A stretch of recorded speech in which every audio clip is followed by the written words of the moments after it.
할렐루야. 오늘도 새날을 주신 하나님을 찬양합니다.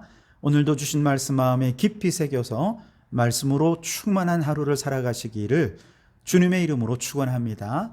자, 오늘 우리에게 주시는 하나님 말씀은 잠언 28장 4절 한 절만 보도록 하겠습니다. 하나님의 말씀을 경청하시기 바랍니다. 율법을 버린 자는 악인을 칭찬하나 율법을 지키는 자는 악인을 대적하느니라. 아멘. 자, 오늘도 이 말씀을 통해 우리에게 주신 하나님의 음성을 듣게 되길 바랍니다. 오늘 본문 말씀에서 율법을 지키는 자, 또 율법을 버리는 자가 나오고요. 악인이라는 표현이 나옵니다. 이때 율법이라고 하면 곧 하나님의 뜻을 의미하는 것일 것이고, 악인이라고 하면 하나님의 뜻을 거스르는 자, 하나님의 뜻에 대적하는 자라는 것을 의미할 겁니다.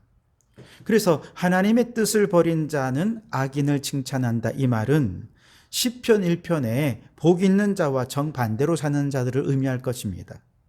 악인들의 꾀를 따르고 죄인들의 길에 서며 오만한 자의 자리에 앉아서 하나님을 대적하는 자, 이들이 율법을 버린 자요 악인이다, 이렇게 말할 수 있겠습니다. 반대로 하나님의 뜻이 무엇인 줄 알고 율법대로 말씀대로 순종하려는 사람들은 이에 대적하는 저 악인들과 대적할 수밖에 없습니다. 싸울 수밖에 없어요. 우리는 이것을 거룩한 싸움이라 그렇게 얘기하죠. 자, 문제는 율법을 버리는 것 혹은 율법을 지키는 것, 여러분, 이게 정확한 뜻이 무엇일까요? 예수님을 십자가에 못 박았던 저 유대인의 바리새인들, 누구보다 열심히 율법을 지키는 경건한 유대인들이었습니다. 그들은 날마다 율법을 연구하고 누구보다 율법대로 열심히 살고자 애를 썼던 사람들입니다. 여러분, 이들은 율법을 버린 자입니까? 율법을 지킨 자입니까? 바리새인 중에 대표자였던 사울은 예수님의 제자들을 이단으로 정죄하고 이단자들을 처단하는 것이야말로 하나님의 뜻이고 악인을 대적하는 거룩한 전쟁을 행하는 일이다 라고 생각했습니다. 여러분, 그는 하나님의 율법을 지키는 자였습니까? 율법을 버리는 자였습니까? 성경에 따르면 그는 하나님을 대적하는 자였고 율법을 버리는 자였다라고 성경은 얘기하고 있습니다. 다시 말해, 우리가 율법을 연구하고 문자적으로 이해하고 그저 지키기만 한다고 해서 그걸 다 율법을 지키는 것이다 라고 말할 수 없다는 것이죠. 이스라엘 백성들은 아주 오랜 세월 하나님의 뜻을 거스르고 우상 숭배하고 선지자들을 통해서 주시는 하나님의 메시지를 거부하다가 결국 나라를 잃어버리는 지경에까지 이르지 않았습니까? 그리고 하나님의 은혜로 다시 포로에서 귀환하여 나라를 다시 세울 때는 이제는 하나님 뜻대로 말씀대로 살아보자. 그래서 성전을 재건하고 그리고 선지자를 통해서, 에스라 선지자를 통해서 이제 율법이 선포될 때 온 백성들이 눈물로 그 말씀 앞에서 회개하면서 감격으로 말씀을 받아 말씀 중심의 신앙생활을 하기로 결단을 했어요. 그런데 세월을 가면서 비록 그들은 우상 숭배는 하지 않았지만 율법을 왜곡합니다. 율법을 문자적으로 해석하고 문자적으로 지키고 그걸 하나님의 뜻이다라고 잘못되게 해석을 해버린 것이죠. 그러면서 그들은 제일 율법을 잘 지킨다고 하는 방식으로 율법을 버리고 있었고, 하나님을 잘 섬기고 하나님의 뜻을 이루어간다라는 명분으로 하나님의 뜻을 대적하는 자들이 되고 말았던 것이죠. 즉, 구약시대보다 더 영적인 어두움에 빠져버리고 말았던 것이죠. 그래서 예수님이 오실 수밖에 없었습니다. 예수님이 오셔서 행한 일은 가장 강력하게 바로 바리새인들과 서기관들을 책망한 것이었습니다. 마태복음 23장에 보면 이들에 대해 화 있을진저라고 7번이나 바리새인과 서기관들을 책망하신 내용이 나옵니다. 사랑이 많으신 예수님께서 가난한 자, 병든 자, 소외된 자, 세리와 창기들, 바리새인들이 가까이 하려 하지 않았던 그들, 오히려 그들을 더 가까이 하시면서 그들에게는 사랑으로 대하셨지만 바리새인들과 서기관들에 대해서는 오히려 화를 내시고 책망하시고 저주까지 하셨어요. 왜 그랬었을까요? 그들은 율법을 버린 악인들이었기 때문에 그렇습니다. 말씀이 육신을 입고 이 땅에 오신 예수님께서 예수님의 말과 행동은 곧 율법 그 자체였어. 하나님의 뜻을 행하는 것이었습니다.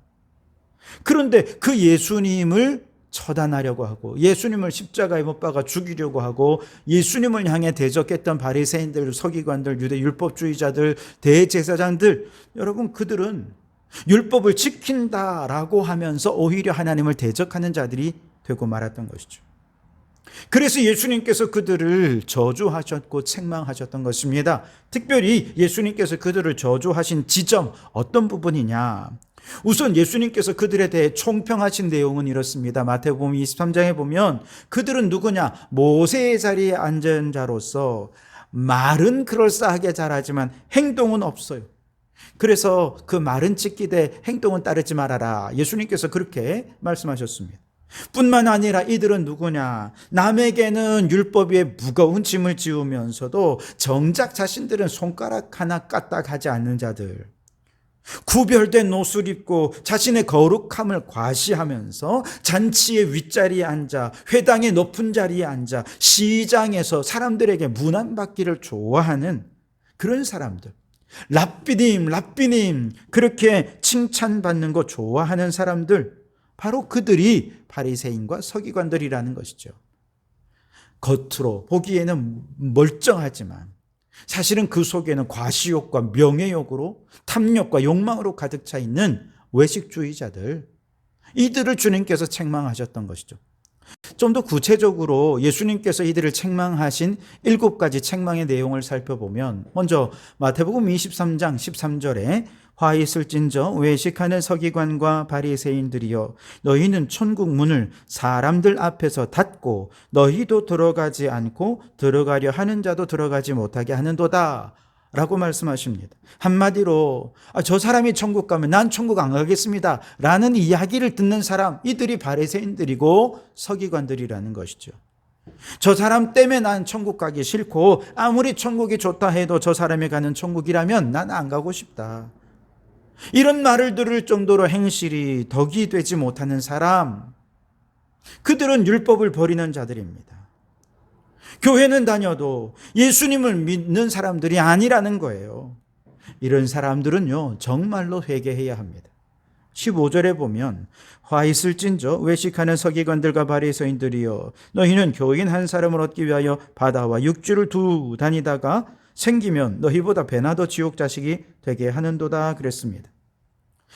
정말로 전도자들이요, 한 영혼을 구원하기 위해 얼마나 애를 씁니까? 그렇게 기도하고 눈물로 그 영혼을 주님께로 이끌어 놓으면, 전도해 놓으면 교회 안에서 말 한마디로 상처 줘요.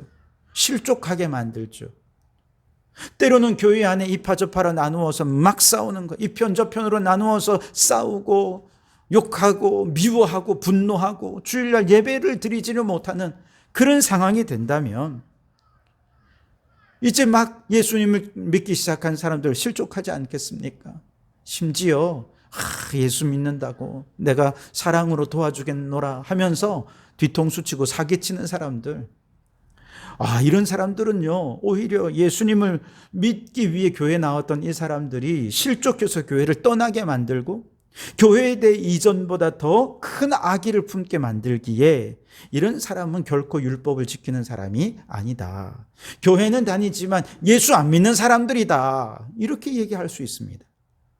예수님이 책망하신 것이죠.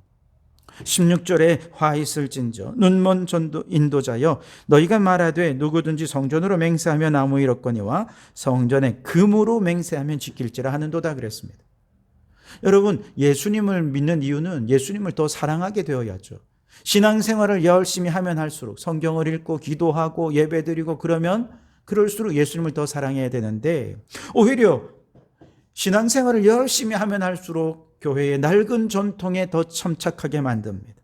혹은 기복주의적인 신앙, 배금주의적인 신앙, 혹은 신비주의, 은사주의, 능력주의를 추구하는 왜곡된 신앙으로 그들을 인도하는 눈먼 신앙의 인도자가 되어 버린다면, 그들도 역시 율법을 지킨다는 명분으로 율법을 버리는 자들이 된다는 거예요.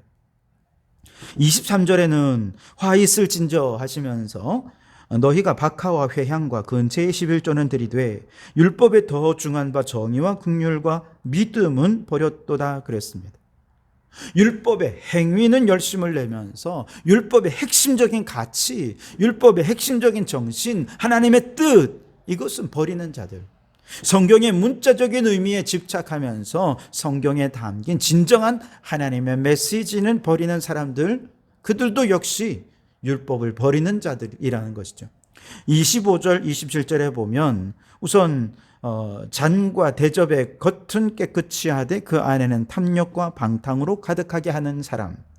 27절에는 회칠한 무덤 같으니 겉으로는 아름답게 보이나 그 안에는 죽은 사람의 뼈와 모든 더러운 것이 가득하도다. 같은 맥락인데요. 겉과 속이 다른 신앙생활, 외식하는 신앙생활을 하는 것입니다.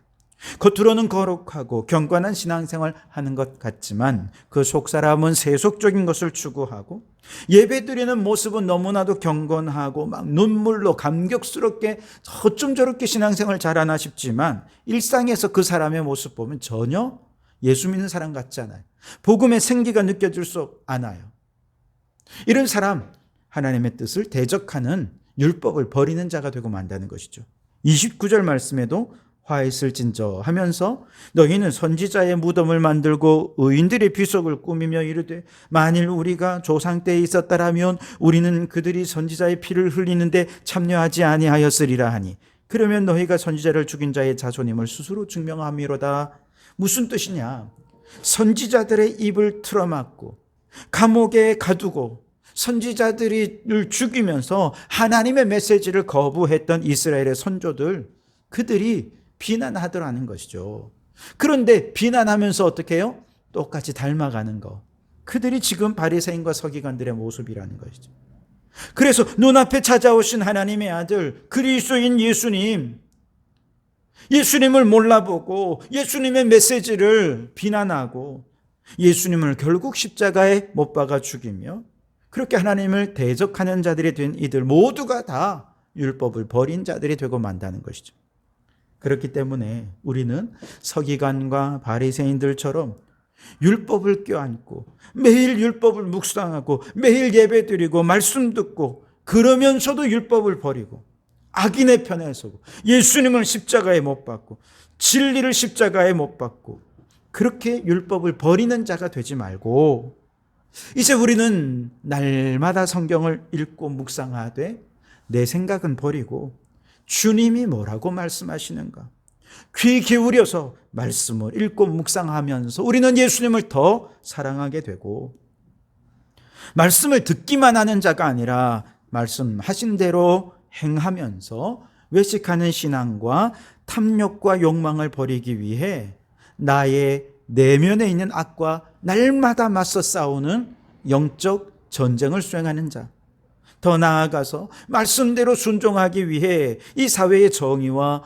공의를 이루지 못하는 구조적인 악, 불의와 부패가 가득한 세상의 구조적인 죄악과 맞서 싸우는 그런 사람이 되어야 한다는 것이죠.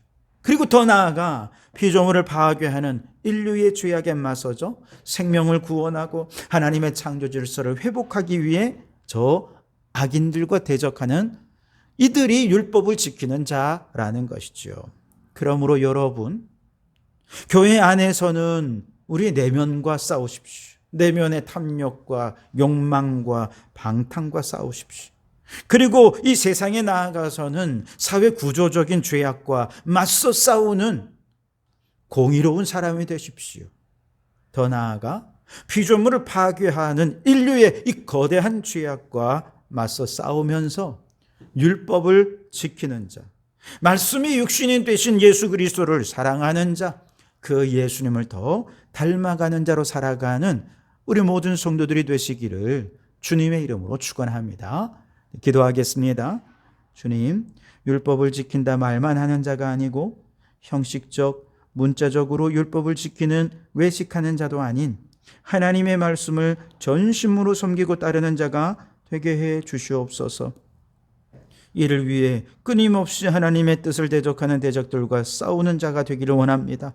먼저 우리 내면에 있는 외식하려는 죄악과 싸우기를 원합니다. 세속적인 탐욕과 욕망을 따르려는 죄악과 싸워서 거룩한 삶을 살게 하여 주옵소서. 이 세상의 공중 권세 잡은 자들이 세상의 통치자와 권세 잡은 자들을 통해 사회 구조적인 죄악들로 하나님을 대적할 때 주여 이와 같은 구조적인 불의와 부패의 죄악들 예수 이름으로 대적하게 해 주옵소서. 그리하여 하나님의 정의와 공의가 온 땅 위에 이루어지도록 일하고 헌신하는 저희들 되게 해 주시옵소서. 예수님 이름으로 기도하옵나이다. 아멘.